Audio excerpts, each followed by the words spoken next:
ജീവിതത്തിൽ ചെയ്തു കൂട്ടിയത് മുഴുവനും പിടിച്ചു നിർത്തിയിട്ട് അള്ളാഹു വിചാരണ ചെയ്യുന്ന ഒരു ദിവസം വരാനുണ്ടല്ലോ എന്നോർത്തുകൊണ്ട് എവിടെയെങ്കിലും ഇരുന്നിട്ട് ഒരു തുള്ളി കണ്ണുനീരൊലിപ്പിച്ചാൽ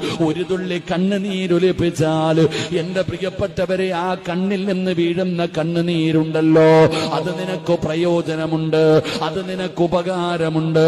അള്ളാഹുവേ ആ കണ്ണുനീര് അള്ളാഹുവിന് വല്ലാത്ത ഇഷ്ടമാണെന്ന് നബി മുഹമ്മദ് മുസ്തഫ സല്ലല്ലാഹു അലൈഹി വസല്ലമ തങ്ങൾ പഠിപ്പിക്കുമ്പോ ഈ കണ്ണുനീരിനെ അള്ളാഹു ഉപമിച്ചത് എവിടെയാണെന്നറിയുമോ?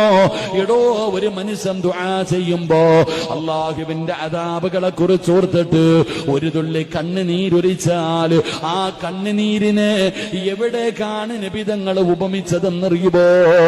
ഷഹീദിന്റെ രക്തത്തുള്ളിയോളം, ഒരു ശുഹദാഇന്റെ